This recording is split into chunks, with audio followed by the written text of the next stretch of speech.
Ouve, mulherzinha doente e pobretana, já tratei dos papéis do divórcio. Esta casa, tudo o que está nela e o carro de luxo serão meus.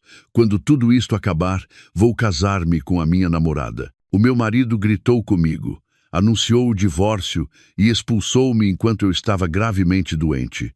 Tirou-me tudo, pensando que tinha ficado com tudo. Ele acreditou que tinha ganho.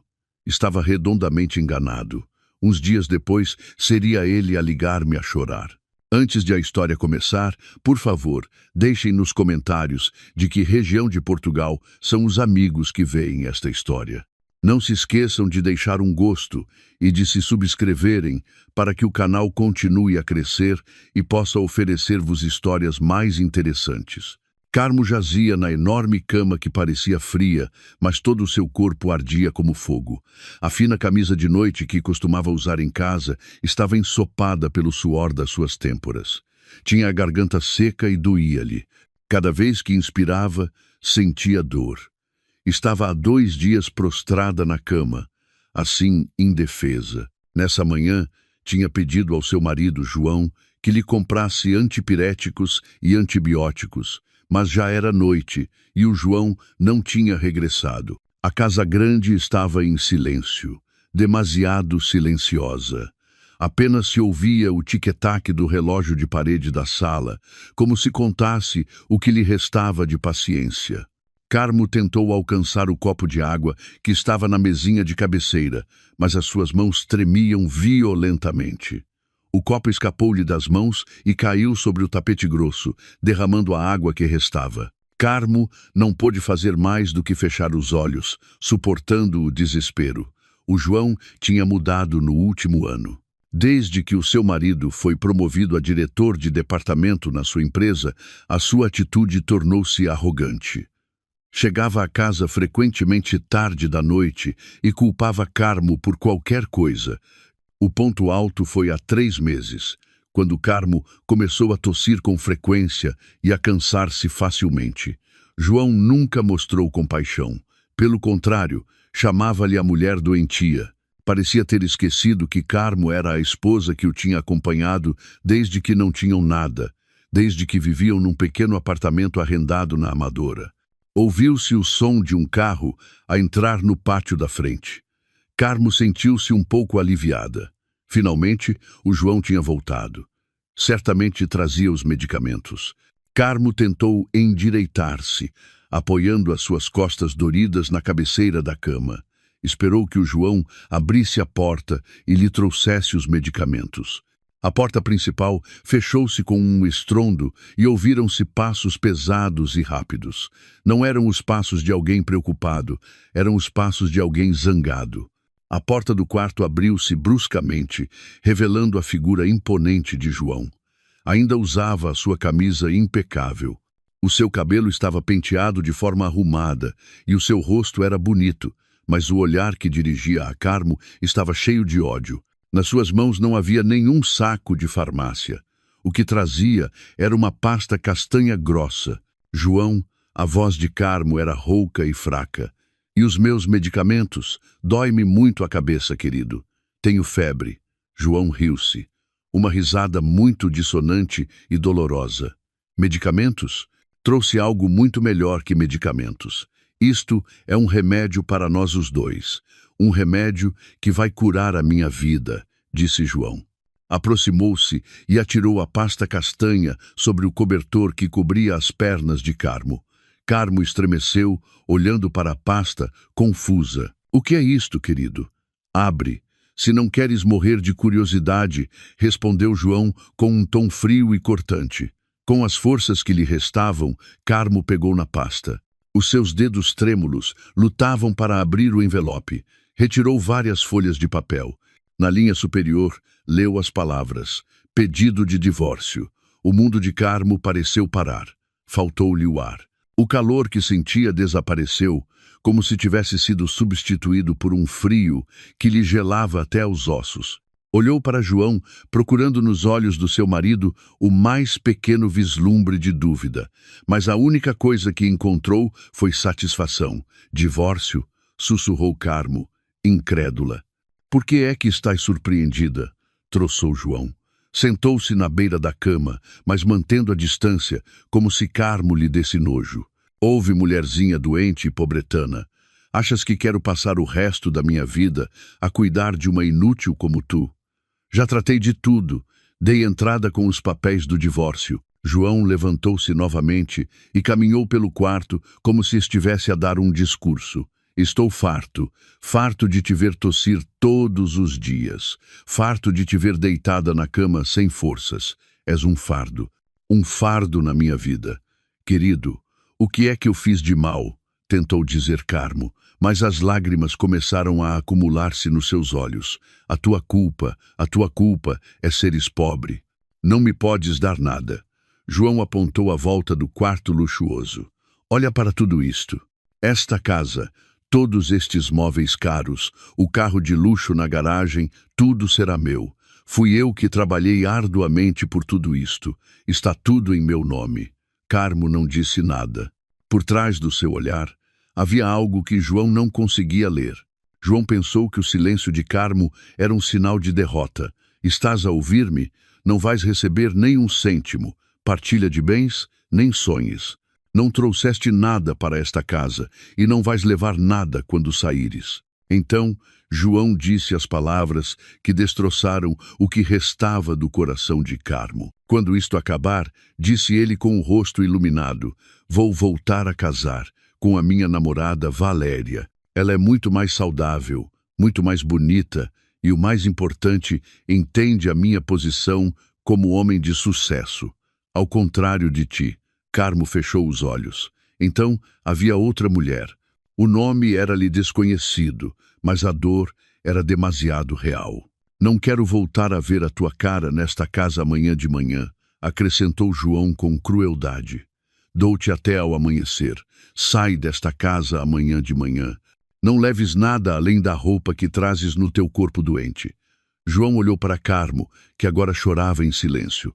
Lágrimas quentes corriam pelas suas bochechas pálidas. Chorar não vai mudar nada.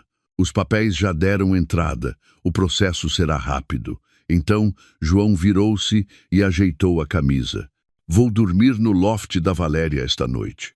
Não quero estar debaixo do mesmo teto que tu. Amanhã de manhã enviarei alguém para se certificar de que já te foste embora.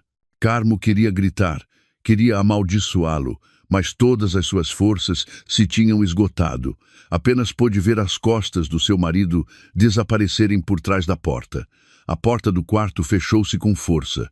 Depois, ouviu-se o estrondo da porta principal. Um momento depois, o rugido do carro de João abandonou o pátio da casa. Carmo estava sozinha. Gravemente doente, divorciada e despejada, chorou convulsivamente. A dor no seu coração era muito pior do que a febre que lhe queimava o corpo. Chorou pelo seu casamento desfeito e pela traição cruel. Depois de chorar durante 15 minutos, Carmo parou. Arfou em busca de ar. Enxugou as lágrimas bruscamente. No meio da dor, algo mais surgiu. Algo frio, duro e calculista. O seu rosto, antes pálido, agora tinha endurecido. Tocou debaixo da almofada. Não era a almofada que usava habitualmente. Era uma almofada extra que sempre deixava ali. Os seus dedos tocaram num objeto duro e fino. Puxou-o para fora. Era um smartphone de última geração, muito mais sofisticado do que o telemóvel velho que costumava ter na mesinha de cabeceira. Aquele telemóvel era o seu único segredo, um objeto cuja existência João nem sequer conhecia. O telemóvel não tinha padrão de bloqueio. Abria-se com a sua impressão digital. O ecrã iluminou-se, mostrando um fundo branco. Não havia aplicações de redes sociais, apenas aplicações empresariais encriptadas. Carmo abriu o único contacto guardado com o nome de Diretora Pilar Torres. Pressionou o botão de chamada. O seu coração batia com força, não pela doença, mas pela raiva que começava a surgir nela. A chamada foi atendida ao primeiro toque. Do outro lado da linha, ouviu-se a voz calma e profissional de uma mulher. Boa noite, dona Carmo. Liga a estas horas. Está tudo bem? Disseram-me que não se sentia bem. Carmo respirou fundo, tentando acalmar a sua voz trêmula. Diretora Torres, disse ela com a voz rouca, mas soando extremamente fria. Plano de contingência. Ative-o. Houve um breve silêncio do outro lado da linha. Depois, a voz da diretora Torres tornou-se séria. Entendido, senhora. O que aconteceu? Fui expulsa, disse Carmo. O João divorciou-se de mim. Pensa que sou uma pobretana inútil e doentia. Meu Deus, que descaramento por parte do senhor João, sibilou a diretora Torres. Diretora, estou mal. Tenho a febre muito alta. Preciso de uma evacuação médica. Não quero ir a um hospital normal. Venha à casa buscar-me. Traga a equipa médica privada da clínica CUF, sem sirenes. Faça-o em silêncio. Não quero que ninguém saiba. Entendido, senhora. A equipa médica VVIP estará aí em 30 minutos. Irei buscá-la eu mesma. Consegue aguentar? Carmo olhou para os papéis do divórcio sobre o cobertor. Com as forças que lhe restavam, amarrotou o papel no seu punho. Tenho de aguentar, diretora. O jogo acabou de começar. Desligou o telemóvel. O seu corpo ainda tremia por causa da febre, mas os seus olhos agora brilhavam com acuidade na escuridão do quarto. João acabara de cometer o maior erro da sua vida. Acabara de expulsar a sua esposa. Ele não sabia que acabara de expulsar a dona da Carmo Holdings, uma corporação global com um lucro líquido mensal de 5 milhões de euros. Carmo esperou num silêncio sufocante. Cada tic-tac do relógio de parede soava como uma martelada. Agarrou com força o seu telemóvel secreto. A sua mente era um caos. Temia que João voltasse de repente. Temia que a equipa médica se atrasasse. O seu corpo alternava novamente entre arrepios e um calor abrasador. Exatamente 25 minutos depois, o seu telemóvel vibrou silenciosamente. Era uma mensagem de texto da diretora Torres. Chegamos. A porta não está trancada. A equipa está a entrar. Carmo exalou um suspiro de alívio. Tinha previsto que João não trancaria a porta. Aquele homem era demasiado arrogante para pensar que a sua esposa, quase moribunda, pudesse fazer alguma coisa. Com as forças que lhe restavam, Carmo afastou o cobertor. Os seus pés tocaram o chão frio do tapete. A cabeça girava-lhe violentamente. Quase caiu, mas agarrou-se ao poste da cama. Tinha de se ir embora. Com mãos trêmulas, pegou num casaco comprido que estava pendurado atrás da porta. Vestiu-o. Não queria abandonar esta casa num estado indigno. Não permitiria que João lhe roubasse a sua dignidade. A porta do quarto abriu-se silenciosamente. Carmo assustou-se por um momento, mas viu duas pessoas com uniformes escuros. Não eram os uniformes brancos chamativos de enfermeiros. Moviam-se, rápida e silenciosamente. Atrás deles apareceu a diretora Torres, uma mulher na casa dos 50 anos, com um rosto firme mas amável, vestida com um casaco de fato e uma roupa impecável. O seu rosto mostrava uma profunda preocupação ao ver o estado de Carmo. Dona Carmo sussurrou à diretora Torres. Estou pronta, diretora, respondeu Carmo fracamente. Coloquem a Dona Carmo na maca portátil, ordenou a diretora Torres à equipa médica. A equipa desdobrou imediatamente uma maca dobrável. Ajudaram Carmo a deitar-se com extremo cuidado. Senhora, vamos injetar-lhe um antipirético temporário para que fique mais confortável durante o transporte, disse um dos membros da equipa médica. Carmo apenas assentiu. Sentiu uma ligeira picada no braço e, em breve, uma sensação de frio espalhou-se. Enquanto a levantavam, Carmo olhou pela última vez para o teto do quarto. O quarto que ela mesma tinha decorado. O quarto que tinha sido testemunha silenciosa da mudança de atitude de João. Levaram-na para fora do quarto e atravessaram a luxuosa sala de estar. O olhar de Carmo fixou-se na grande fotografia de casamento pendurada na parede. Uma foto dela e do João a sorrirem felizes. O João do passado que ela conhecia, o João que era terno e carinhoso. Agora, aquela foto parecia uma zombaria. Deixem tudo. Não levem nada, sussurrou Carmo. Claro, senhora. Não precisamos de nada daqui. respondeu a diretora Torres com firmeza. Saíram pela porta principal. No pátio da frente não havia nenhuma ambulância vistosa. O que estava estacionado era uma Mercedes-Benz Sprinter preta que parecia um veículo de escolta presidencial. A porta lateral abriu-se, revelando um interior que era um espaço médico de emergência VVIP totalmente equipado. Entretanto, num luxuoso loft no Chiado, em Lisboa, João ria às gargalhadas. Serviu um refresco num copo alto para Valéria, uma mulher jovem e bonita que vestia uma camisa de noite fina. Então, amanhã seremos os donos oficiais daquela casa enorme, querido? Perguntou Valéria, sedutora. Claro, expulsei-a.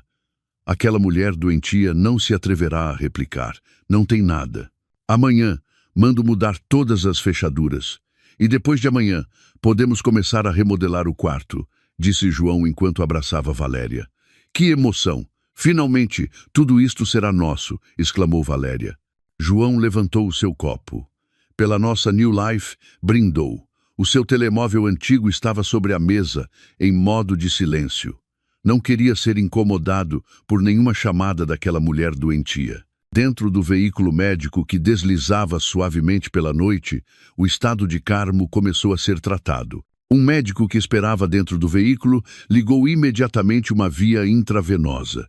Temperatura de 42 graus Celsius.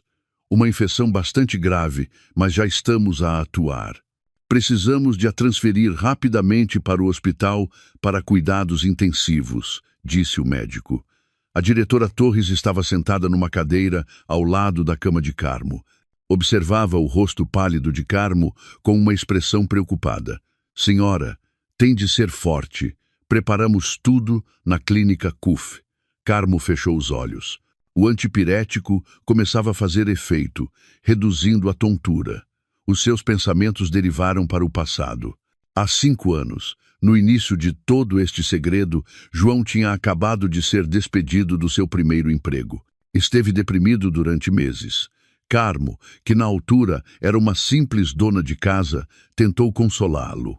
João começou a tornar-se sensível com o dinheiro. Proibiu Carmo de trabalhar por uma questão de orgulho. O teu trabalho é estar em casa. Eu ganharei o dinheiro, dizia, apesar de estar desempregado. Mas Carmo, que tinha secretamente uma licenciatura em farmácia, sentia-se frustrada. Tinha muitas ideias. Nos seus tempos livres, entre as tarefas domésticas, começou a fazer experiências na cozinha, não a cozinhar, mas a formular produtos de cuidados da pele com ingredientes herbais orgânicos. Recordou receitas antigas herdadas da sua avó. Usou todas as suas poupanças pessoais para comprar matérias-primas de alta qualidade. Após meses de testes, conseguiu criar um sérum facial e um creme branqueador com efeitos espantosos. Testou em si mesma e os resultados foram incríveis. João, ocupado a procurar trabalho, não lhe prestou nenhuma atenção. Apenas sabia que a sua mulher estava ocupada a brincar na cozinha. Carmo encheu-se de coragem. Abriu uma pequena loja online. No início, vendia apenas a conhecidos, mas os seus produtos tornaram-se famosos de boca em boca. As encomendas dispararam. Foi nessa altura que João conseguiu um novo emprego. O seu salário era bastante bom. Começou a tornar-se arrogante. Via frequentemente Carmo ocupada até altas horas da noite com o seu telemóvel antigo, a responder às encomendas dos clientes. Dou-te dinheiro e ainda estás agarrada ao telemóvel. Parece que não tens nada que fazer, gritou João uma noite. Carmo simplesmente guardou silêncio. Acabara de fechar uma venda no valor de 30 mil euros nessa noite. O ponto de viragem foi quando conheceu a diretora Pilar Torres num seminário para mulheres empreendedoras. Carmo participou como ouvinte. A diretora Torres era a oradora convidada. A diretora Torres era uma antiga alta executiva de uma empresa multinacional que tinha optado pela reforma antecipada. Carmo ganhou coragem para conhecer a diretora Torres depois do evento. Mostrou-lhe os seus produtos e uma proposta de negócio escrita à mão. A diretora Torres ficou espantada com o potencial de Carmo. Este produto é excelente, menina Carmo, e a sua estratégia de negócio é muito sólida, disse a diretora Torres na altura. Em resumo, a diretora Torres aceitou juntar-se não como investidora, mas como sócia. A diretora Torres queria voltar a trabalhar e viu a visão de Carmo. Fundaram a Carmo Holdings, ou CH. Carmo era a proprietária e a mente por trás de todos os produtos. A diretora Torres era a CEO, a cara da empresa. Carmo pediu uma coisa, que o seu nome não aparecesse em parte nenhuma.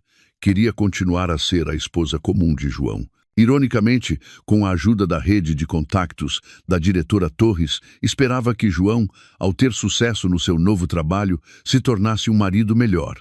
Mas Carmo enganou-se. Quanto mais sucesso João tinha, mais arrogante se tornava. A CH, por sua vez, cresceu de forma explosiva.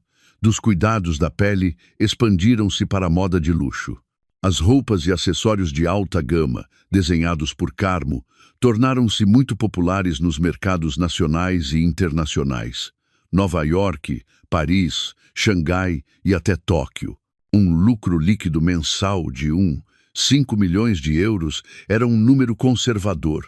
Esse era o rendimento líquido pessoal de Carmo. Além das receitas da empresa, que eram dezenas de vezes maiores, Carmo manteve toda esta riqueza bem escondida. Continuava a viver com simplicidade. Mesmo quando João quis comprar a casa de luxo no Restelo e o Desportivo, teve de pedir um grande empréstimo ao banco.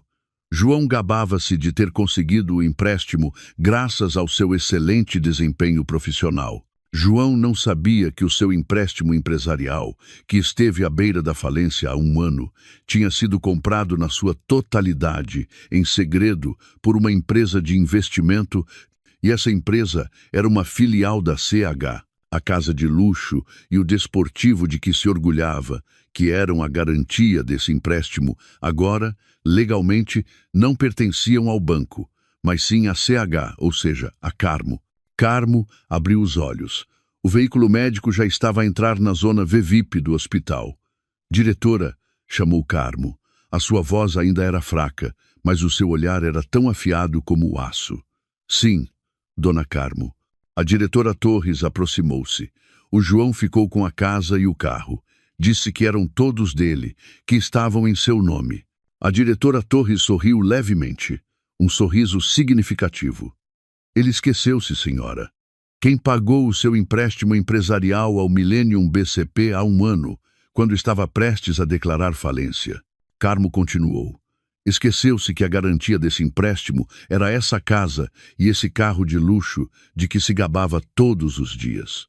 E certamente não sabe, acrescentou a diretora Torres, que a empresa de investimento que comprou toda a sua dívida ao banco é a Carmo Holdings. Houve um momento de silêncio, e o médico e o enfermeiro dentro do veículo fingiram profissionalmente não ter ouvido essa conversa secreta. Diretora Torres, disse Carmo, inicie o procedimento de recuperação de ativos. Quando devo começar, senhora? Carmo olhou para os candeeiros de rua que passavam pela janela. Ele expulsou-me esta noite. Pensará que amanhã de manhã serei uma sem-abrigo. Quero deixá-lo desfrutar da sua vitória com aquela mulher. Dê-lhe 3 dias para que desfrute da sua vitória. A diretora Torres assentiu. 3 dias. Consideremo-lo o último aluguer gratuito que ele nos oferece. Depois de 3 dias, a nossa equipa jurídica mover-se-á. Exatamente ao 3º dia, recuperaremos tudo o que é seu por direito, senhora. Bem, Carmo fechou os olhos novamente. Agora, concentrem-se em curar-me. Tenho de estar saudável para ver a cara dele destroçada. O veículo médico parou num átrio privado. Uma equipa de médicos especialistas já estava à espera. Carmo foi transferida para uma suíte presidencial de tratamento. Longe dali, João dormia profundamente nos braços de Valéria, sonhando com a sua bela nova vida, sem saber de todo que a sua vida real terminaria em 3 dias. A vitória era demasiado doce para João. Acordou no luxuoso loft de Valéria. O sol da manhã entrava pelas altas janelas, banhando o quarto numa luz dourada. Valéria ainda dormia ao seu lado, abraçada fortemente ao seu braço. João olhou para aquele rosto bonito e sorriu satisfeito. Tinha conseguido. Tinha se livrado do fardo da sua vida. Aquela mulher doentia, Carmo. Imaginou que a estas horas Carmo estaria a chorar numa estação de autocarros, a tentar voltar para a casa pobre dos seus pais. João soltou uma risadinha. Já não era problema seu. A sua nova e brilhante vida começaria hoje. Bom dia, querido. Soou a voz rouca e sedutora de Valéria. Abriu os olhos. Que horas são? Aquela mulher já se foi embora da nossa casa. Com certeza que já se foi, respondeu ele com confiança. Disse-lhe para sair antes do amanhecer. Não tem outra opção. Não tem dinheiro nem poder. É apenas uma mulher fraca que vivia de mim. Valéria sorriu de orelha a orelha. Levantou-se da cama. A sua camisa de noite de seda deslizou, deixando os seus ombros à mostra. Ótimo, já estou ansiosa por me mudar para lá. Este loft é luxuoso, mas aquela casa é um palácio. E eu serei a rainha. Claro, querida. Qualquer coisa por ti, disse João. Anda, prepara-te. Hoje tomaremos o pequeno almoço na nossa nova casa. Direi à empregada que limpa habitualmente para deitar fora todas as coisas que restarem da Carmo. Não quero que fique nem um único vestígio dela. 1 hora depois, o desportivo de luxo de João entrava suavemente no pátio da grande casa. João saiu do carro com óculos de sol, como um rei. Valéria caminhava arrogantemente de braço dado com ele. João abriu a porta principal. Bem-vinda ao nosso palácio, minha rainha, disse ele. Entraram. Era estranho. A casa estava muito silenciosa, mas também muito limpa. Limpa demais. João esperava que Carmo tivesse deixado um rasto de caos, atirando coisas ou chorando, mas não foi assim. João dirigiu-se ao quarto, abriu a porta. O seu coração batia um pouco mais rápido. Encontrou o quarto incrivelmente arrumado. A cama onde Carmo estivera prostrada de dor no dia anterior estava agora feita com lençóis e fronhas brancas e impecáveis. Não havia vestígios de medicamentos nem do copo de água partido. Até o tapete ao lado da cama, onde Carmo tinha deixado cair o copo, parecia seco e perfeitamente limpo. Ela deve ter limpado, murmurou João, desconcertado. Ainda bem que se comportou, replicou Valéria por trás. Pelo menos foi útil pela última vez. João sentiu-se um pouco desconfortável. Era estranho. Como podia Carmo, com febre alta, ter arrumado este quarto de forma tão impecável? E onde estavam os lençóis sujos? Verificou o armário. As roupas modestas de Carmo, os seus vestidos compridos e os seus lenços tinham desaparecido. As gavetas da cômoda também estavam vazias. Ela foi-se mesmo embora, disse João, sentindo-se finalmente aliviado. Sacudiu a inquietação. Talvez tivesse chamado um táxi e levado uma pequena mala. Melhor assim, um corte limpo. Claro que é limpo. Agora vamos medir este quarto, exclamou Valéria com entusiasmo. Quero mudar esta cama, é demasiado antiquada. Quero uma cama redonda com dossel. E estas paredes precisam de ser pintadas. Quero uma cor dourada. Valéria corria pela casa. A sua voz aguda quebrava o silêncio. Apontava para os móveis com o dedo. Este sofá é feio. Muda-o. Este quadro é de mau gosto. Deita-o fora. Esta cozinha precisa de uma remodelação completa. Quero um conjunto de cozinha importado de Itália. João apenas sorria. Sim, querida, vou mudar tudo. Tudo por ti. Esta noite vamos celebrar. Convidarei os nossos amigos mais próximos. Encomendarei o catering mais luxuoso da cidade. João pegou no seu telemóvel e ligou para o seu serviço de catering premium habitual. Pediu os menus caros. Carne de wagyu importada, pratos de marisco fresco e vinhos premium europeus. Entendido, senhor João. O valor total da encomenda é de 2.000 euros. Seguindo o procedimento, solicitamos o pagamento de um depósito de 50% agora, disse o funcionário do catering ao telefone. Claro, envie-me a fatura.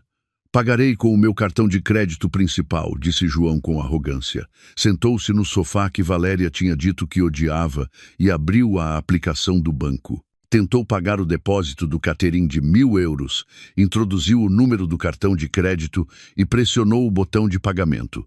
O telemóvel esteve a processar por um momento. Depois, apareceu uma notificação vermelha no ecrã. Transação negada. João franziu o sobrolho. Estranho. O limite deste cartão ainda era de centenas de milhares de euros. Provavelmente é uma interferência de sinal, murmurou. Tentou novamente. Transação negada. Querido, por que é que estás a demorar tanto? Perguntou Valéria, que estava ocupada a tirar selfies na sala de estar. Um momento, querida. Acho que o banco tem um problema de rede. Tentou soar calmo, João. Começava a sentir-se um pouco envergonhado. Tentou com outro cartão de crédito do mesmo banco. Rejeitado. Um suor frio começou a formar-se nas suas têmporas. Isto não podia ser. Ele era um cliente VIP. Por que é que os seus cartões estavam a ser rejeitados? Tentou com o seu cartão de débito. Rejeitado. Saldo insuficiente. João ficou de olhos arregalados. Saldo insuficiente. Impossível. O seu salário tinha entrado há 3 dias. Fechou rapidamente a aplicação de pagamento e abriu a sua aplicação principal de mobile banking.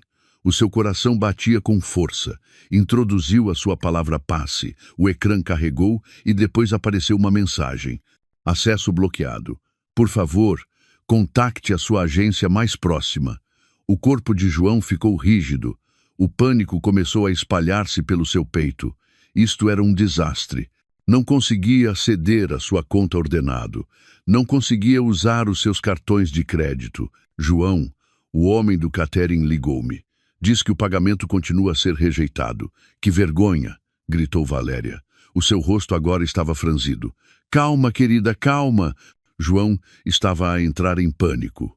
Lembrou-se que ainda tinha uma conta de emergência noutro banco, uma conta que mal usava e que não estava ligada a nenhuma facilidade de crédito.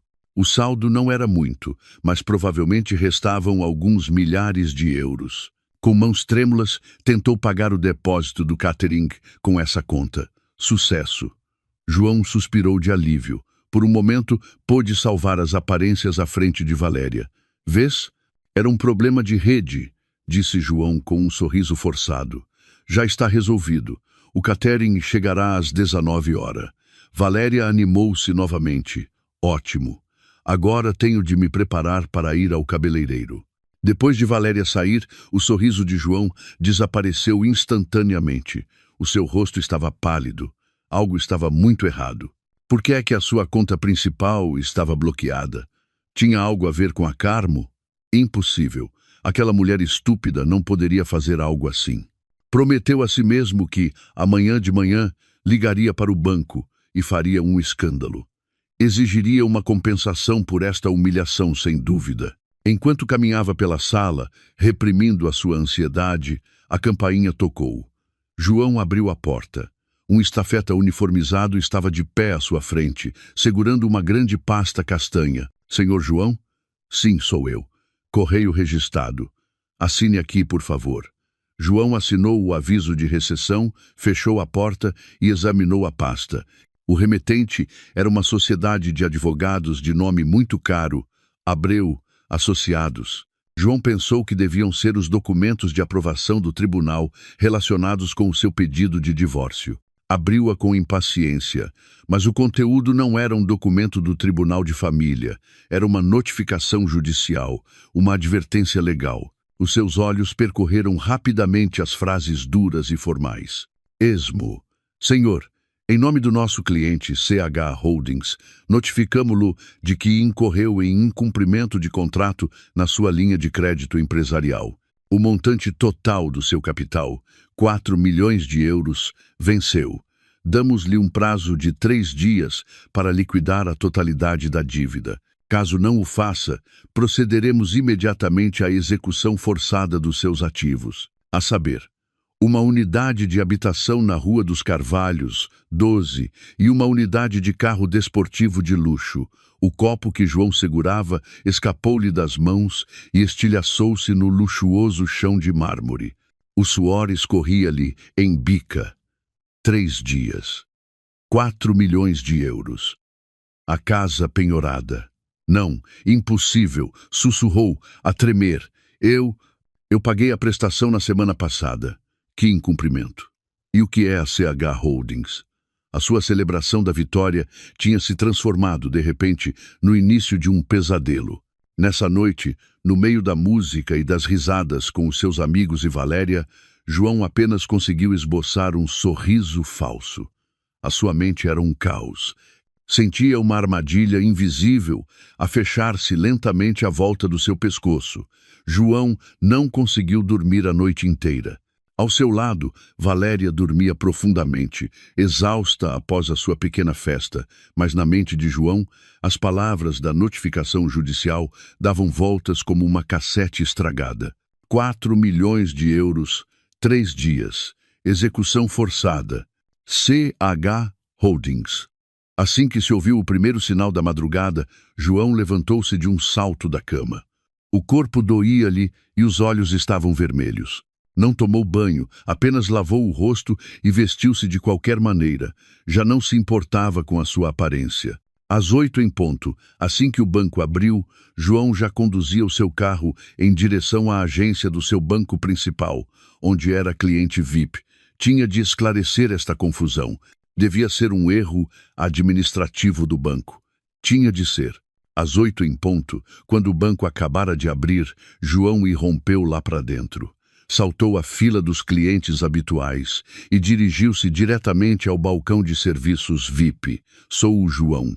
Quero ver o gerente da agência agora mesmo, disse ele em voz alta, batendo com o seu cartão VIP sobre o balcão.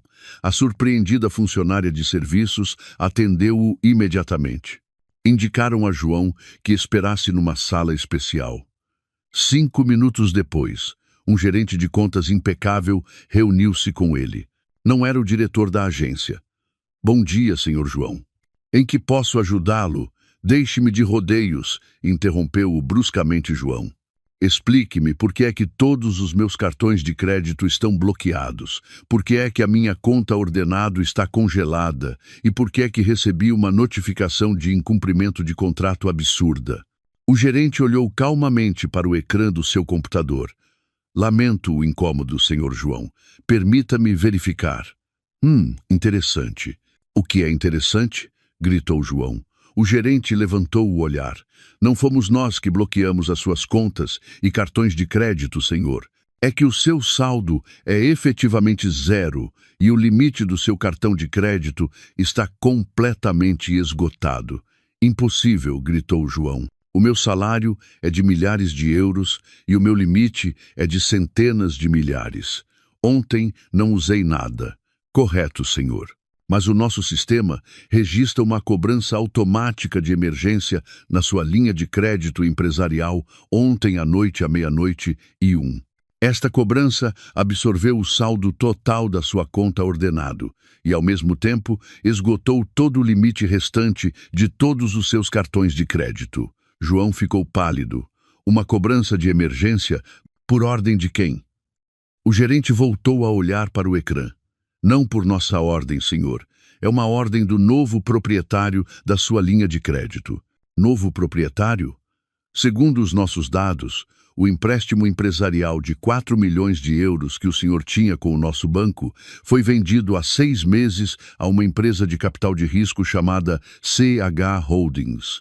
Nós apenas atuamos como agência gestora do pagamento das prestações mensais. O coração de João encolheu-se. CH Holdings. Por que fariam isto? Nunca me atrasei num pagamento. O gerente abanou a cabeça. Isso está fora da nossa competência, senhor.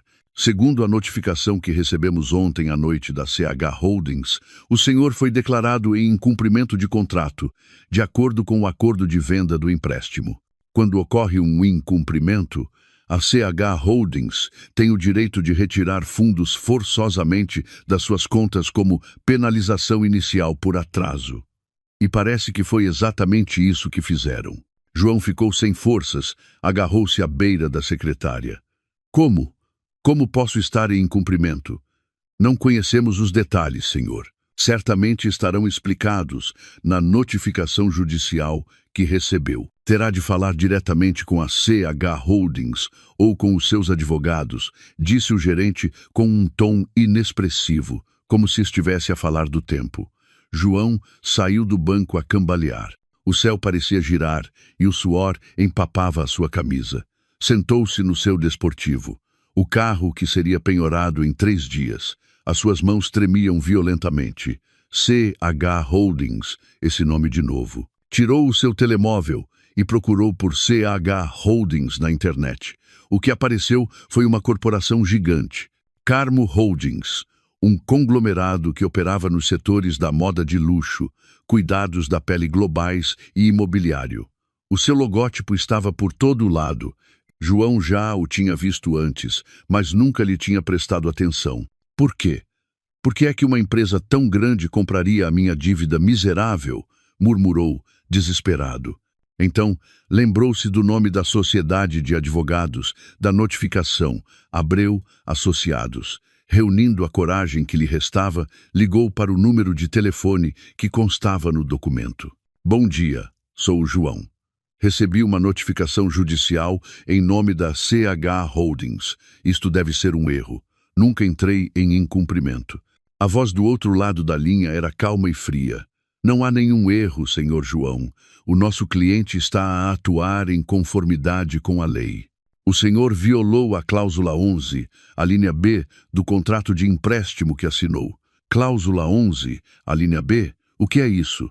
Se lhe é incômodo ler os documentos que assina, senhor João, essa cláusula estipula que o senhor está obrigado a manter a harmonia familiar e a não cometer atos imorais ou desonrosos que possam afetar a imagem do empréstimo empresarial. João ficou em silêncio. Sentiu o sangue gelar. Essa é uma cláusula absurda. Não tem nada a ver com a dívida. Tem tudo a ver, senhor João. Quando o seu empréstimo foi vendido ao nosso cliente, todas as cláusulas, especialmente essa cláusula moral, foram ativadas. O nosso cliente é uma empresa que valoriza muito os valores familiares. A sua ação de se divorciar e expulsar a sua esposa gravemente doente, a senhora Carmo, para viver com outra mulher, é uma grave violação da cláusula 11, a linha B. João não conseguia respirar. Como? Como é que eles sabiam? Temos provas irrefutáveis, senhor João. Fotos, gravações de áudio e testemunhas. Sabemos que expulsou a sua esposa há 2 noites. Foi isso que desencadeou esta reclamação por incumprimento. Os joelhos de João fraquejaram. Carmo. Tudo isto foi por causa da Carmo. Mas como? Como é que a Carmo conhece a CH Holdings? O que é que eles querem? Deem-me tempo. Pagarei as prestações, suplicava João agora, a tremer de medo. Já é demasiado tarde. O nosso cliente não está interessado em prestações. Segundo a notificação judicial, resta-lhe tempo. Vejamos. Restam-lhe 2 dias e 8 horas para pagar os 4 milhões de euros. Senão, a nossa equipa de execução irá penhorar a sua casa e o seu carro. A chamada foi desligada. João atirou o telemóvel contra o tablier. Gritou dentro do carro. 4 milhões de euros em 2 dias. Era impossível. O seu salário estava congelado. A sua única propriedade era esta casa e este carro, que afinal não eram seus. Tentou pensar com clareza. Carmo. Isto é obra da Carmo. Mas como? Será que a Carmo trabalha na CH Holdings como empregada de limpeza e se queixou ao seu chefe? Impossível. É ilógico. Tentou descobrir quem era o dono da CH Holdings. Abriu um portal de notícias de negócios. O dono da CH Holdings era uma figura misteriosa. A empresa era dirigida por uma CEO chamada Diretora Pilar Torres. Pilar. João franziu o sobrolho. O nome soava-lhe familiar. De repente, lembrou-se. Há anos, a Carmo tinha-lhe falado de uma tia Pilar, uma amiga do seu grupo da igreja, que era uma pessoa incrível. João sempre tinha troçado dela. Deve ser só um grupo de senhoras do bairro, dizia. Poderia ser? A amiga do grupo da Carmo é a CEO da CH Holdings. A cabeça de João doía. Tudo isto era demasiado complicado. Tinha de encontrar a Carmo. Tinha de suplicar a Carmo. Tinha de pedir a Carmo que retirasse a sua queixa à diretora Pilar. Sim, esse era o único caminho. Imediatamente arrancou com o carro. Precisava de saber onde estava a Carmo agora. Tinha de ir à casa pobre dos pais da Carmo. Tinha de ir agora mesmo. Enquanto saía do estacionamento do banco, o seu telemóvel tocou. Era a Valéria. João ignorou-a.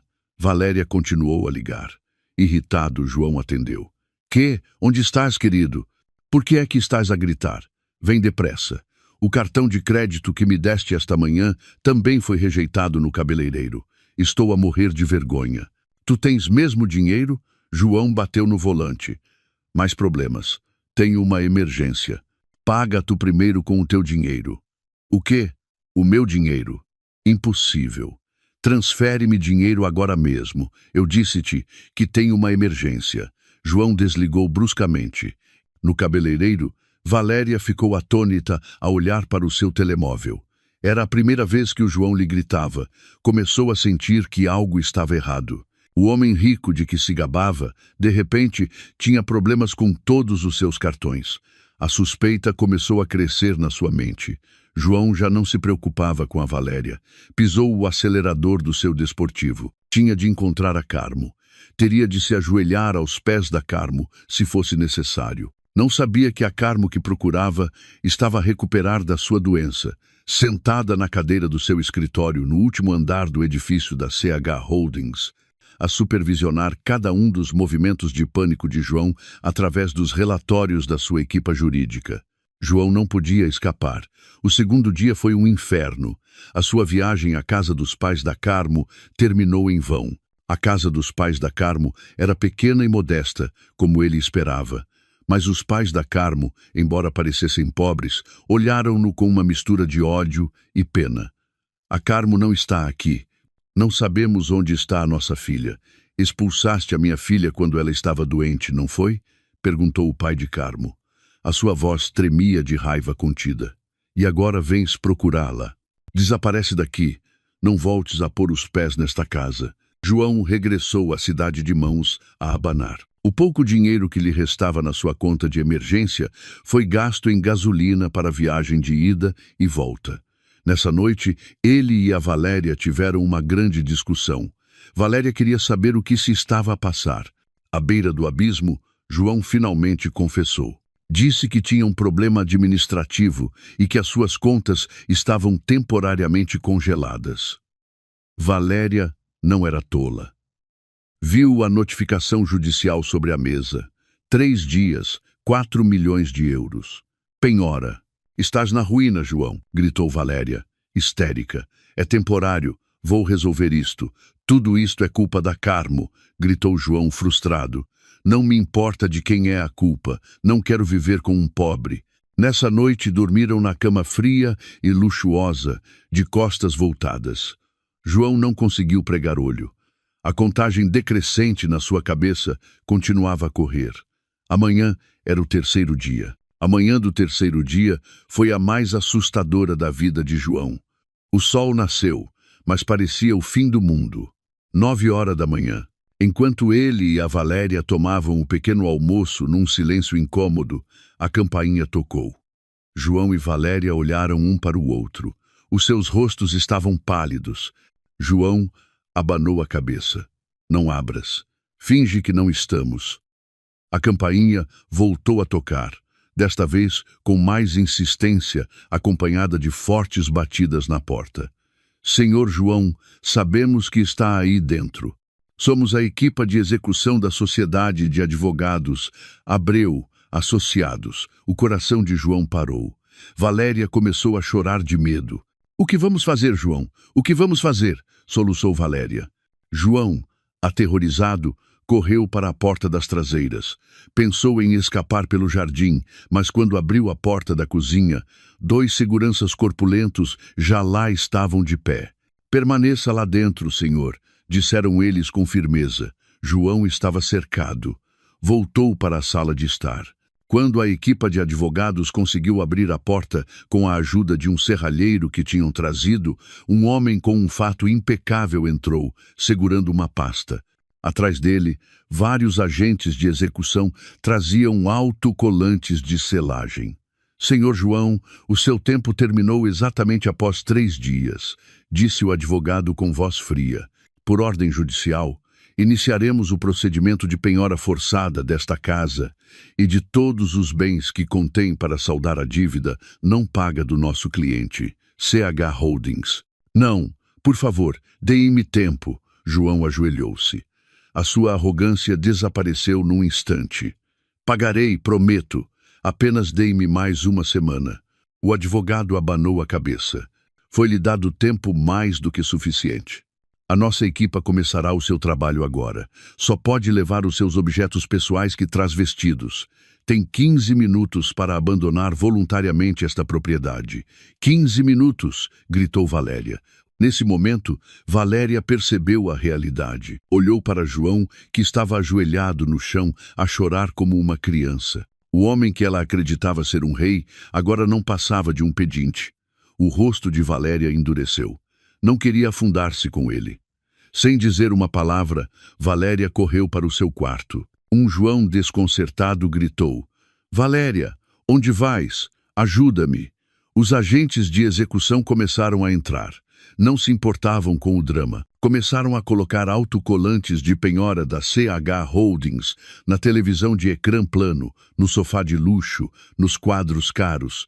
Lá fora, ouvia-se o som de um reboque que vinha levar o desportivo de João. 5 minutos depois, Valéria desceu. Já não chorava. Arrastava 2 malas grandes que não se sabia quando tinha preparado. Ignorou João, que a olhava atônito, e dirigiu-se diretamente para a porta principal. Valéria, estás a deixar-me? Gritou João com a voz embargada. Voleria por o evirúcia. O seu rosto estava cheio de ódio. Deixar-te? Claro, não quero viver com um fracassado e pobre como tu. Pensava que eras um rei, mas eras apenas um palhaço. Desfruta da tua ruína sozinho, João. Chamei um táxi. Adeus. Valéria saiu, arrastando as suas malas, passando pelos agentes de execução, sem voltar a olhar para trás. João ficou gelado, traído e abandonado, exatamente como o que tinha feito a Carmo há 3 dias. A diferença era que Carmo foi expulsa quando estava doente, e Valéria abandonou-o no auge da sua ruína. O tempo acabou, senhor João, disse um segurança, agarrando o braço de João. João foi arrastado para fora da sua própria casa. Foi atirado para o passeio quente. Ainda estava de pijama. Viu o seu precioso desportivo a ser rebocado para fora da garagem. Viu a porta da sua casa a ser acorrentada e selada. Tudo se tinha ido. Em 3 dias. João desabou, impotente, no passeio. Os transeuntes olhavam para ele com estranheza. O homem que tinha sido arrogante era agora um espetáculo. Estava sozinho, sem dinheiro, sem casa, sem ninguém. No seu pânico extremo, na sua humilhação indizível, o seu cérebro só conseguia pensar num nome. A fonte de tudo isto. Carmo. Revistou os bolsos. O seu telemóvel antigo ainda lá estava. Já não sabia para quem ligar. Queria amaldiçoar a Carmo. Tinha de suplicar a Carmo. Não sabia. Apenas precisava de desabafar. Com mãos trêmulas, procurou Carmo, minha esposa, nos seus contactos. Pressionou o botão de chamada. Não esperava que ela a atendesse. Talvez o número tivesse mudado ou o telemóvel estivesse desligado. Mas tocou 1 vez, 2 vezes, e ao 3º toque, a chamada foi atendida. Diga. A voz era a de Carmo, mas não era uma voz fraca e doentia.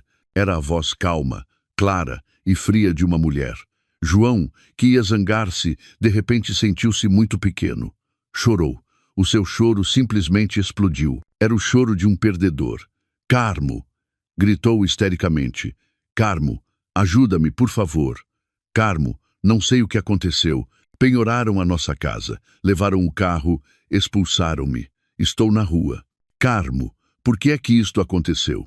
No 40-grau andar do edifício da CH Holdings, dentro de uma suíte de tratamento VVIP, agora transformada num luxuoso escritório temporário, Carmo estava sentada tranquilamente. Já não estava prostrada na cama.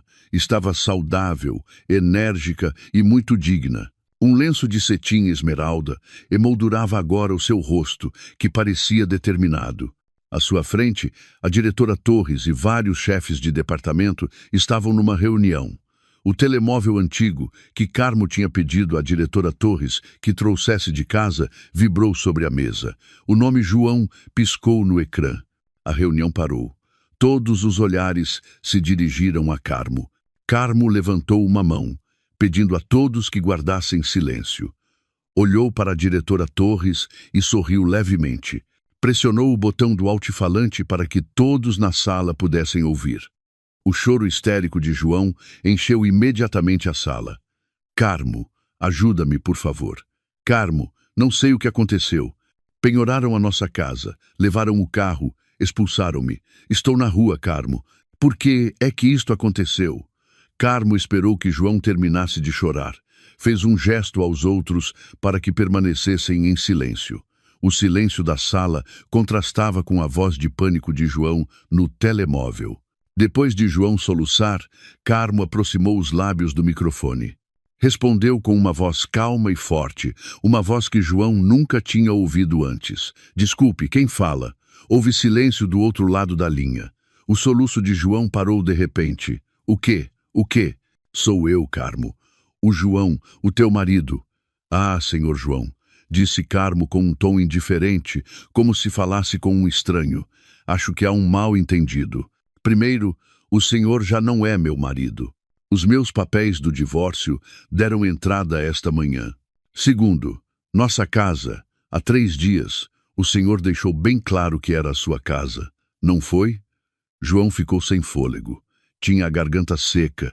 Esta voz era a voz da Carmo, mas não a sua Carmo, não a mulher fraca que ele podia pisar. Esta voz estava cheia de autoridade. Carmo, onde estás? Sussurrou, aterrorizado. O que é que fizeste? A tua voz. Estás saudável? Estou no meio de uma reunião importante agora mesmo, respondeu Carmo. Recostou-se na sua cadeira, olhando para a paisagem urbana através da enorme janela de vidro atrás de si. Estávamos a discutir a expansão do negócio para o Médio Oriente, algo que o senhor não entenderia. Negócios? Sabe negócios. João estava confuso. Carmo, não digas disparates. Ajuda-me, voltou a suplicar. Sei que isto é obra tua. De certeza que é coisa da tua amiga do grupo, a diretora Pilar, não é? Hein? Queixaste-te a ela. Por favor, Carmo, diz-lhe para parar tudo isto. Farei o que for preciso. Voltarei para ti. Divórcio-me da Valéria. Prometo. Ouviu-se uma risada fria e cínica pelo altifalante. Era a risada de Carmo. Voltar para ti? Achas que eu apanharia o lixo que deitei fora? E a Valéria? Chegas demasiado tarde, João.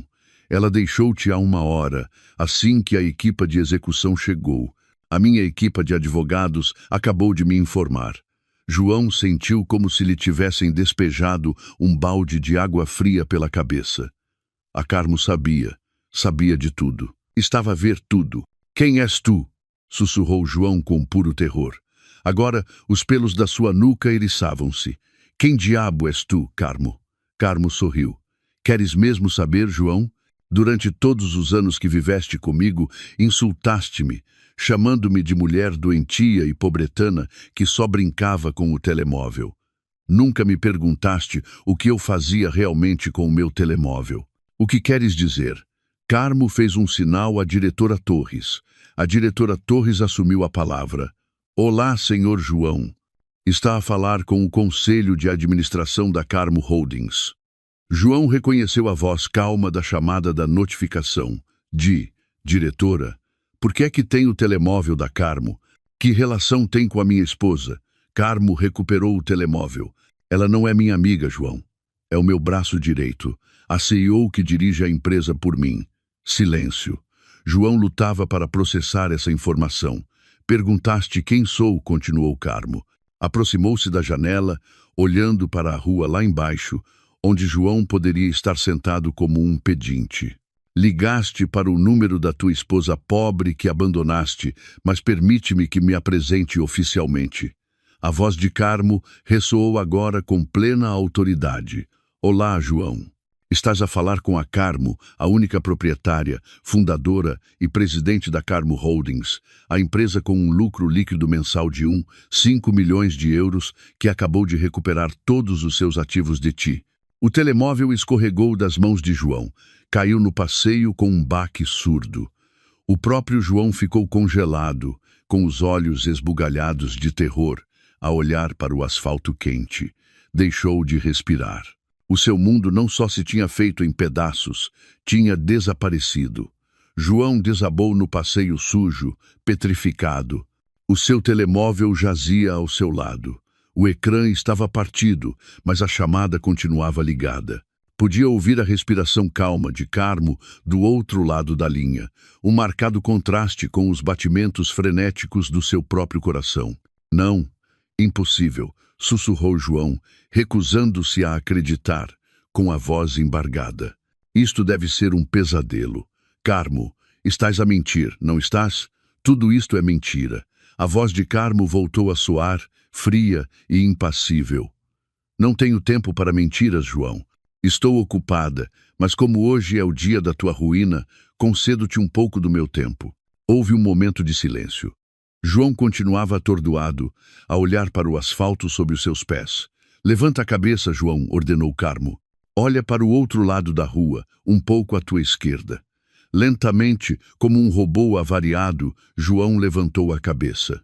Os seus olhos inchados semicerraram-se com a luz do meio-dia. Do outro lado da movimentada avenida, um arranha-céus de vidro azul erguia-se arrogantemente. No seu topo, 3 letras gigantes brilhavam ao sol. CH. Aquele edifício, sussurrou João com a garganta seca. Sim, Carmo Holdings, respondeu Carmo. Estou no 40 grau andar. Vejo-te claramente da minha janela. Pareces tão patético, sentado assim no passeio. Os seguranças desta zona vão expulsar-te em breve. João engoliu em seco. Um terror gelado percorreu-lhe a espinha. A Carmo estava a observar. Lu, venha ao átrio, continuou Carmo. Quero ver-te. Quero ver com os meus próprios olhos como o rosto daquele homem arrogante se desmorona. A chamada foi desligada. João ficou atônito durante 1 minuto inteiro. O seu corpo estava paralisado. Já não tinha nada. A casa tinha se ido, o carro tinha se ido, a Valéria tinha se ido, e agora até o seu orgulho estava prestes a ser destroçado. Não tinha outra opção. Para onde mais poderia ir? Uma curiosidade mórbida, misturada com uma esperança estúpida de poder suplicar, Lu pôr-se de pé. Com passos hesitantes, levantou-se. O pijama que vestia já estava sujo pelo pó da rua. Caminhou como um zombi em direção às enormes portas de vidro do edifício da CH, sem fazer caso das buzinas dos carros que o ensurdeciam. O átrio do edifício era outro mundo. O chão era de mármore importado, polido. Havia uma cascata artificial numa das paredes. Dezenas de funcionários, impecavelmente vestidos, iam e vinham, ocupados nos seus afazeres. O ar frio do ar-condicionado atingiu o seu corpo suado e deu-lhe um arrepio. João ficou plantado no meio de toda aquela opulência, sem saber o que fazer.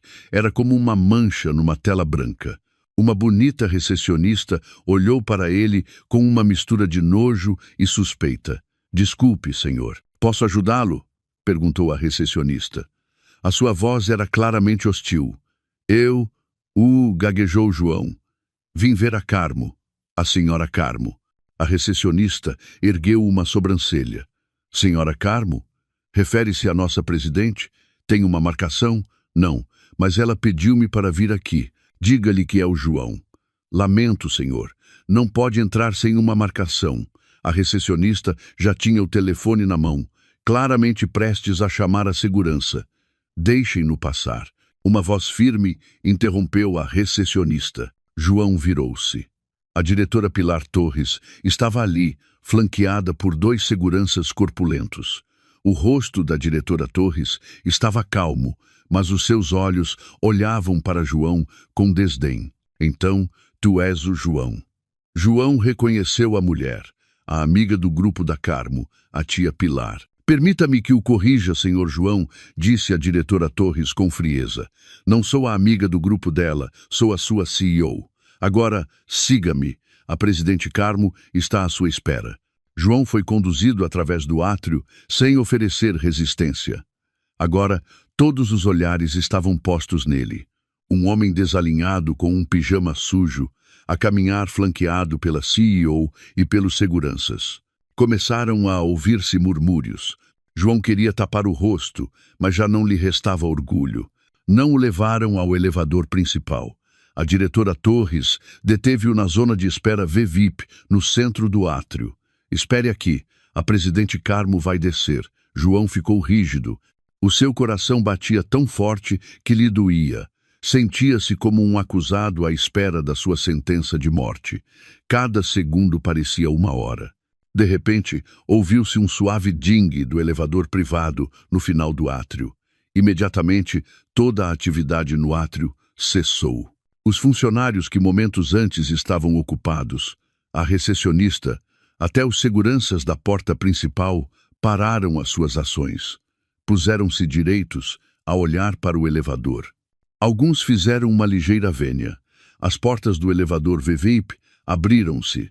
2 guarda-costas pessoais, com fatos pretos, saíram primeiro e posicionaram-se firmemente de cada lado da porta. E então saiu a Carmo. João ficou sem fôlego. Poderia ter morrido ali mesmo. Esta mulher era a Carmo, mas não a Carmo que ele conhecia. A mulher que caminhava na sua direção era uma rainha. Vestia um fato de saia e casaco de primeira qualidade, de cor azul safira, que se ajustava perfeitamente ao seu corpo. Um lenço de seda da mesma cor emoldurava o seu rosto afiado num estilo elegante e moderno. O seu rosto, que antes costumava parecer pálido, agora estava fresco, adornado com uma maquilhagem fina, mas de alta gama, que acentuava os seus olhos afiados. Caminhava com confiança. Os seus saltos altos ressoavam silenciosa, mas firmemente no chão de mármore. Uma aura de poder e riqueza emanava de cada um dos seus movimentos. Os funcionários por quem passava saudavam-na com respeito. Boa tarde, presidente. João tremeu. Presidente. A diretora Torres aproximou-se imediatamente de Carmo e fez uma ligeira vênia. Presidente, ele está à espera. Carmo assentiu. O seu olhar nunca se desviou de João. Caminhou lentamente. Cada um dos seus passos parecia espezinhar os restos do orgulho de João. Parou exatamente a 1 metro do homem que agora tremia. Carmo examinou João de cima a baixo, desde o seu cabelo desalinhado até ao seu pijama e aos chinelos de hotel que calçava. O olhar era frio, analítico e sem piedade. Carmo, João mal conseguiu emitir um sussurro. Sim, João, sou eu, disse Carmo. A sua voz era calma e clara e ressoou no átrio silencioso. A mulher doentia e pobretana que abandonaste há 3 dias. João não aguentou mais. Todas as suas forças desvaneceram-se. Os seus joelhos fraquejaram. Incontrolavelmente, desabou no chão frio de mármore. Ajoelhou-se aos pés de Carmo e chorou convulsivamente. Carmo, desculpa. Por favor, Carmo, eu enganei-me. Estava cego. Pequei contra ti. João tentou agarrar a ponta do casaco de Carmo, mas as suas mãos tremiam demasiado. Todos no átrio ficaram atônitos. A cena era demasiado chocante. Um homem a chorar histericamente aos pés da sua presidente. Os 2 guarda-costas de Carmo deram um passo em frente para afastar João, mas Carmo levantou uma mão, indicando-lhe silenciosamente que parassem. Queria que João sentisse esta humilhação por completo. Perdoa-me, Carmo. Devolve-me a nossa casa. Por favor, eu divorcio-me da Valéria. Voltarei a ser teu marido. Carmo, olhou-o sem expressão, sem piedade, sem raiva, apenas um vazio gelado. Inclinou-se ligeiramente. não para ajudar João a levantar-se, mas para lhe sussurrar. Levanta-te, ordenou. A sua voz era baixa, mas cheia de autoridade. João, com as forças que lhe restavam, levantou-se a tremer. O seu rosto estava empapado de lágrimas e suor. Carmo olhou-o diretamente nos olhos. Queres suplicar? Perguntou ela. A sua voz agora era suficientemente alta para que as pessoas à volta a ouvissem. Que pena, João. A minha empresa não contrata pedintes. Depois de dizer isso, Carmo tirou um lenço de seda da sua mala. João teve um momento de esperança de que Carmo lhe enxugasse as lágrimas, mas Carmo usou o lenço para limpar uma partícula de pó imaginária da manga do seu casaco, como se tivesse acabado de tocar em algo sujo. Depois de pronunciar essa frase, Carmo virou-se com elegância.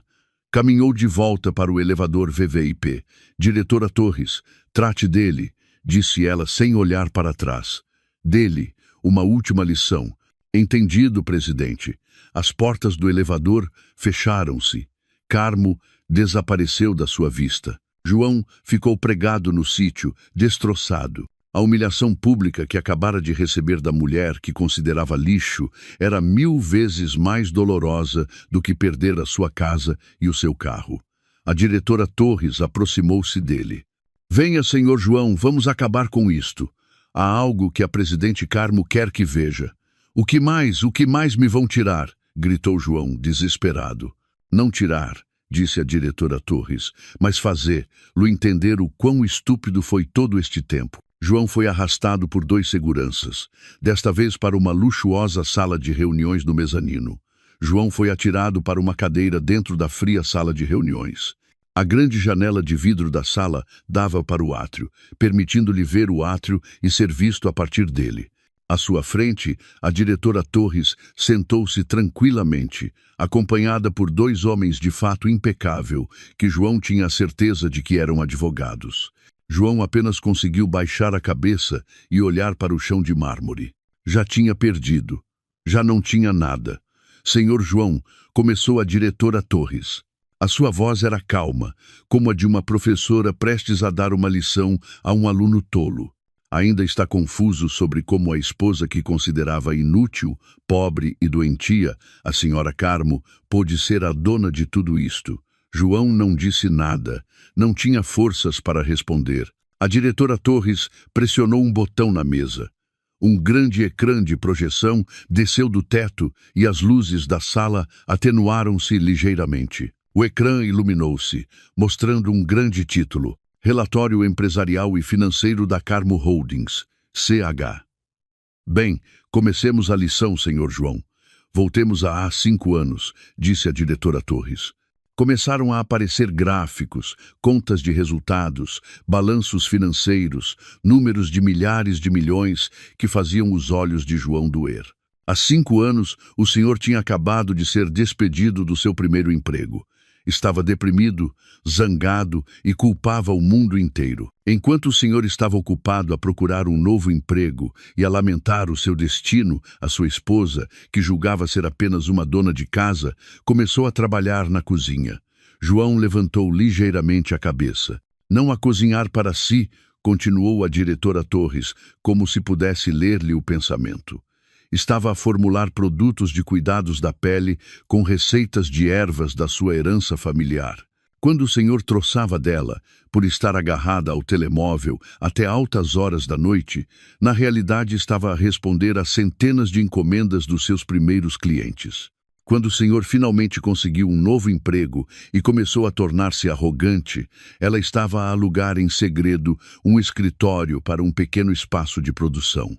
O ecrã mudou. Apareceram fotos, uma foto de um escritório estreito, uma foto de um armazém maior e uma foto de uma fábrica muito espaçosa e moderna, e fotos das sucursais da CH em Nova York, Paris, Xangai e Tóquio. CH Holdings, senhor João.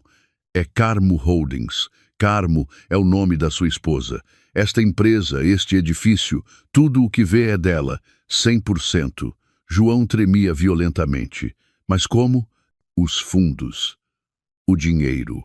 Ah, o dinheiro! Sorriu cinicamente a diretora Torres. Sempre a subestimou, porque ela nunca pedia muito, não é? Estava orgulhoso de poder dar-lhe uma mesada de 300 euros para as despesas, que muitas vezes cortava quando se zangava. Chamava-a de pobre. A diretora Torres pressionou novamente um botão. O ecrã mudou. Um grande número apareceu claramente, 1.500.000 euros.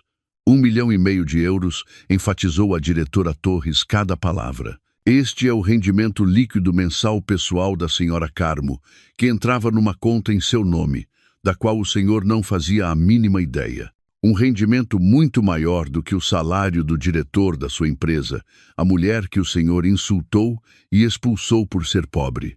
João sentiu náuseas. O mundo parecia girar. E a sua dívida, continuou a diretora Torres. O empréstimo de 4 milhões de euros que usou para comprar essa casa e esse carro de luxo. Estava tão arrogante quando o banco o aprovou, não é? Há um ano, quando quase declarou falência por gerir mal os seus negócios secundários, o seu empréstimo entrou em incumprimento. O banco esteve prestes a penhorar os seus ativos, mas a senhora Carmo soube.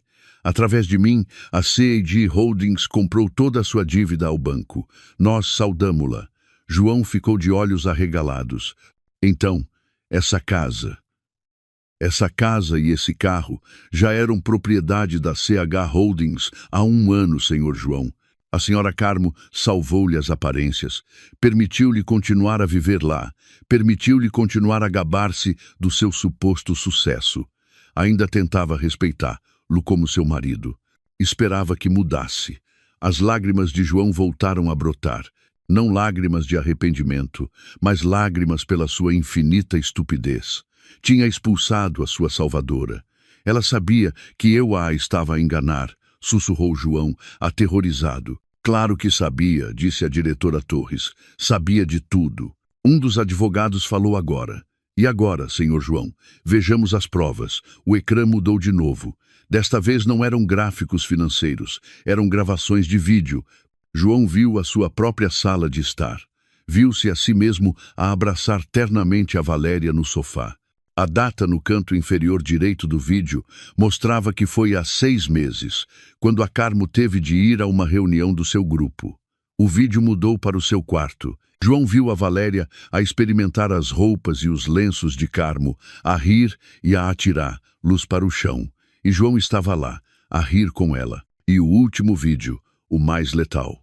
Há 3 dias, no mesmo quarto, João viu-se de pé, arrogantemente, em frente à cama.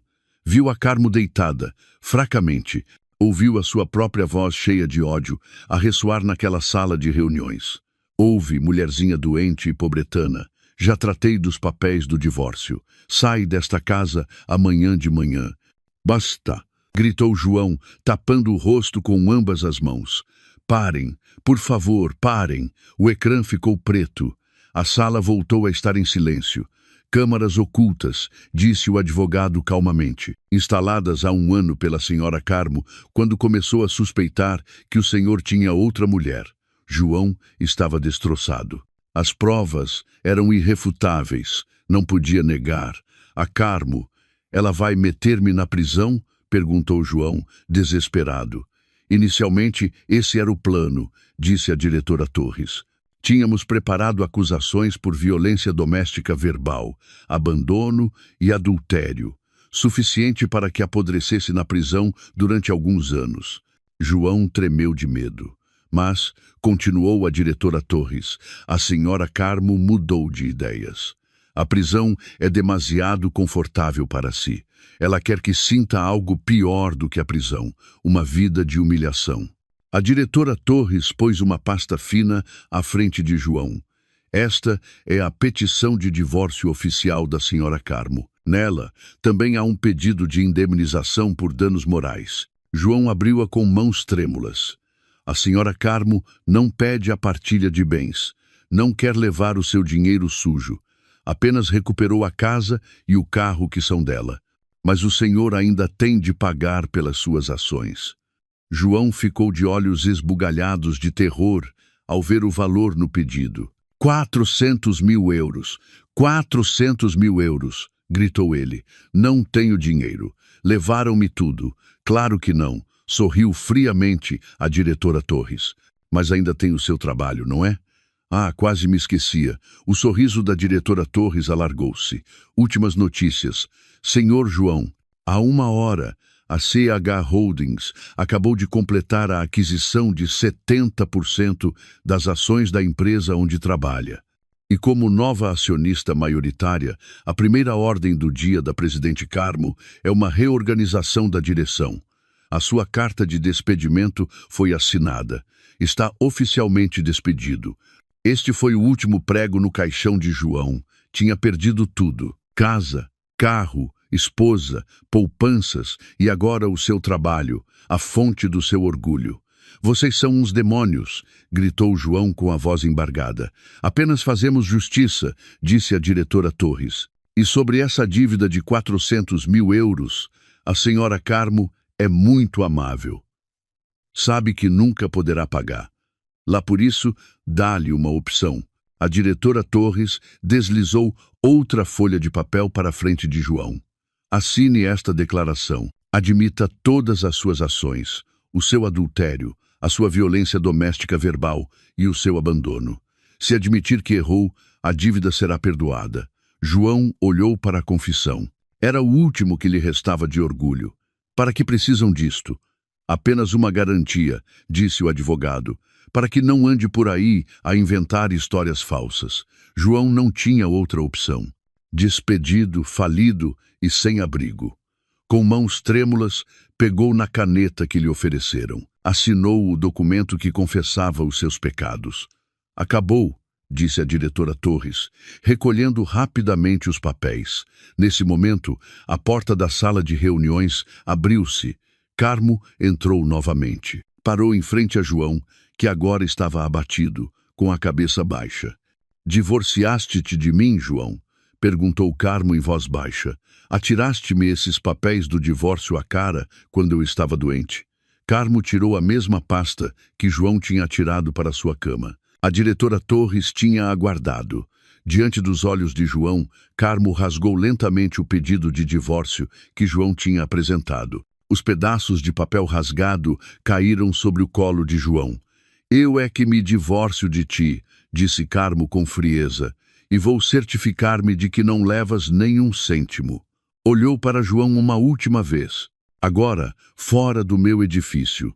Os 2 seguranças que tinham acompanhado a diretora Torres entraram imediatamente. Tire-me este elixo, ordenou a diretora Torres. João não resistiu. Já estava insensível. Foi arrastado. Os seus braços estavam firmemente seguros. Foi arrastado através do átrio apinhado. Os funcionários olhavam para ele com uma mistura de pena e nojo. As portas automáticas de vidro abriram-se e João foi atirado novamente para o passeio quente. Caiu, sem dinheiro, sem trabalho, sem casa, apenas com um pijama sujo. Ironicamente, uma confissão dos seus pecados que o libertava de uma dívida. A sua ruína estava agora verdadeiramente completa. Pela segunda vez nesse dia, João foi atirado para o asfalto quente.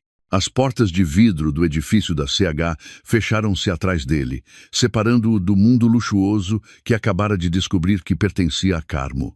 Tossiu. O pó da rua entrou-lhe na garganta. O seu rosto estava empapado de lágrimas, suor e agora sujidade. Por um momento, não se moveu. O seu corpo estava paralisado.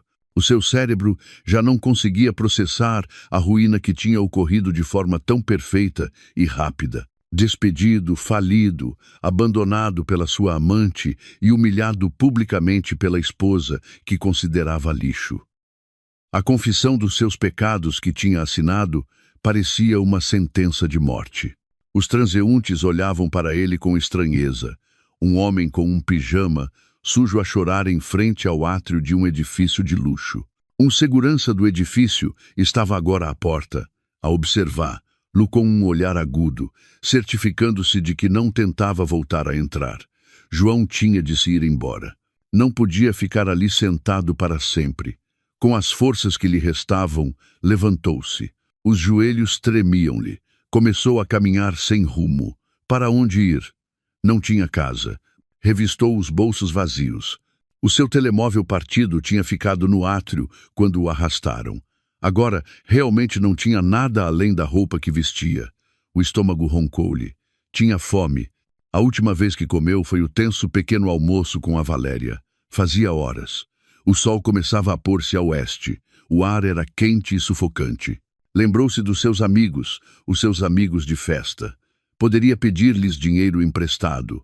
Caminhou vários quilômetros até ao café onde costumavam encontrar-se. Com cara de humilhação entrou. Vários dos seus amigos estavam lá. João, meu Deus, o que te aconteceu? Perguntou um deles, surpreendido com a sua aparência. João contou a sua história, uma versão distorcida. Armaram-me uma cilada, amigo. As minhas contas estão congeladas. Empresta-me algum dinheiro. O rosto do amigo surpreendido tornou-se frio. Lamento, Tiago. A notícia acabou de se espalhar pelo chat do grupo. Foste despedido da empresa, não foi? E a CH Holdings penhorou os teus bens. João ficou petrificado. Como é que sabem? Toda a gente sabe. Meteste-te com a Carmo Holdings. Estás louco. Lamento, Tiago. Não te posso ajudar. Não quero ter problemas com a CH. Virou-se e foi-se embora à pressa. Os outros amigos fingiram não o ver. João ficou sozinho no meio do café. O empregado expulsou-o subtilmente.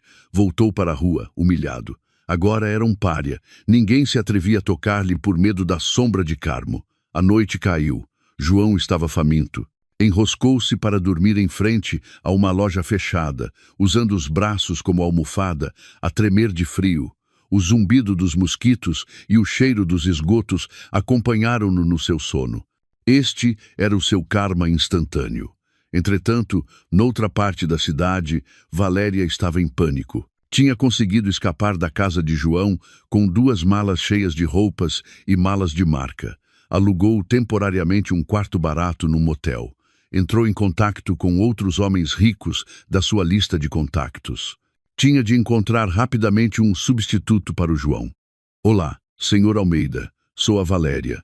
Não está ocupado? Vamos jantar juntos, disse ela com voz sedutora ao telefone. Valéria? Que Valéria? Respondeu o homem. Ai, senhor, sou a Valéria. Conhecemo-nos na festa. Ah, Valéria, a namorada do João, o falido. Sim, a voz do homem mudou instantaneamente. Lamento, agora estou ocupado. Não voltes a ligar. A chamada foi desligada. Valéria ficou petrificada. Tentou ligar para outro homem. A resposta foi a mesma. A notícia da ruína de João tinha se espalhado como fogo e o seu nome tinha sido arrastado com ela. Era a mulher que estava com o homem quando ele caiu. Era a amante despejada. A sua reputação na alta sociedade e entre os homens ricos estava feita em pedaços. Ninguém queria aproximar-se dela. Infelizmente, a sua má sorte não terminou aí. Enquanto se lamentava do seu destino no quarto do motel, bateram à porta. 2 homens de fato impecável estavam ali de pé. Menina Valéria, somos da Sociedade de Advogados Abreu, Associados, uma citação judicial. O coração de Valéria parou. Recebeu a citação com mãos trêmulas.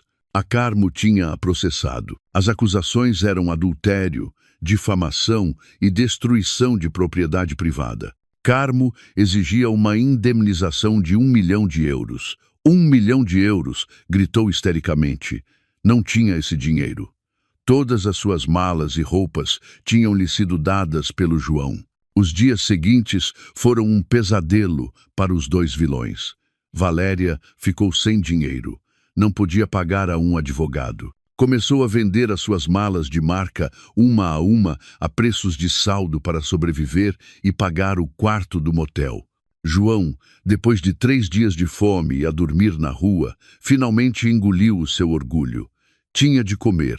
Caminhou até ao mercado central, onde trabalhavam os carregadores. O seu rosto, antes bonito, agora estava sujo. Tinha-lhe crescido uma barba desalinhada e descuidada. Senhor, precisa de ajuda? Perguntou ele ao capataz dos carregadores. O capataz olhou de cima a baixo. Tu pareces limpo. Consegues levantar sacos de arroz? Sou forte, senhor. Preciso de comer, suplicou João com a voz embargada. Movi esses sacos de arroz dali para o caminhão. Pagar-te-ei 1,50 € por saco, disse o capataz. Assim começou a nova vida de João. O homem que uma vez vestiu camisas impecáveis e conduziu um desportivo, agora suava sob o sol abrasador, carregando sacos de arroz que pesavam dezenas de quilos. O seu corpo, antes tonificado e atlético, agora estava emaciado. A sua pele tinha se queimado pelo sol, estava negra e suja. Os seus músculos sobressaíam não pelo exercício no ginásio, mas pelo trabalho forçado. As suas costas doíam-lhe permanentemente e as suas mãos estavam calosas e frequentemente feridas. Há muito que tinha esquecido o cheiro de camisas limpas ou de perfumes caros.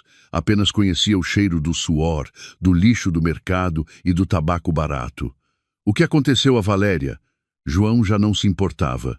A última notícia que ouviu dos seus colegas carregadores foi que Valéria, após perder estrondosamente o julgamento contra Carmo, tinha se endividado enormemente.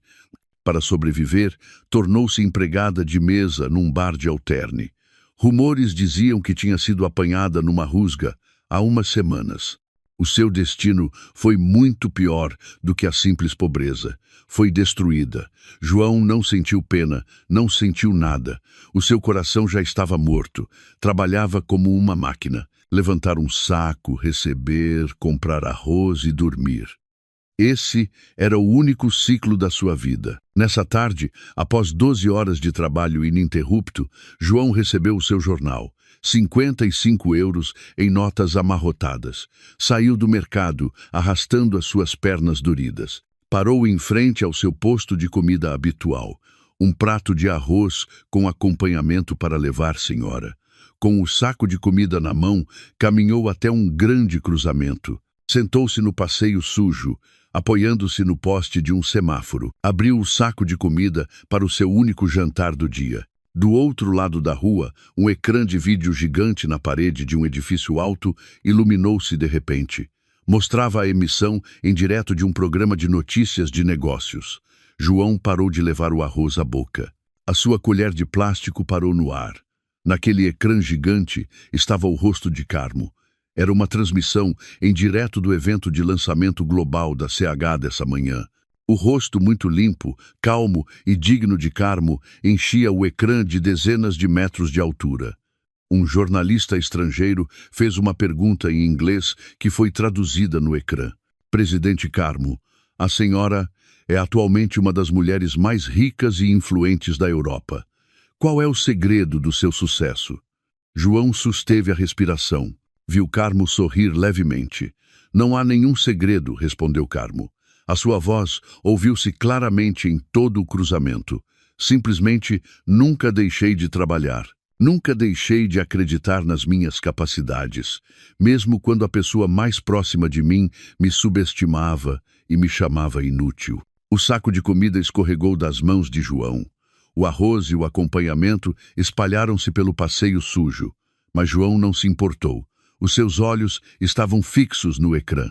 Lá em cima, no céu, a mulher a quem ele tinha chamado doentia e pobretana estava a ser entrevistada como uma rainha dos negócios globais. E aqui embaixo, no asfalto da rua, o homem que se tinha chamado a si mesmo um rei estava sentado como um pedinte a olhar para os restos do seu jantar misturados com o pó.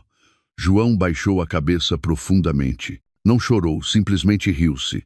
Uma risada seca, cheia de desespero. Tinha perdido.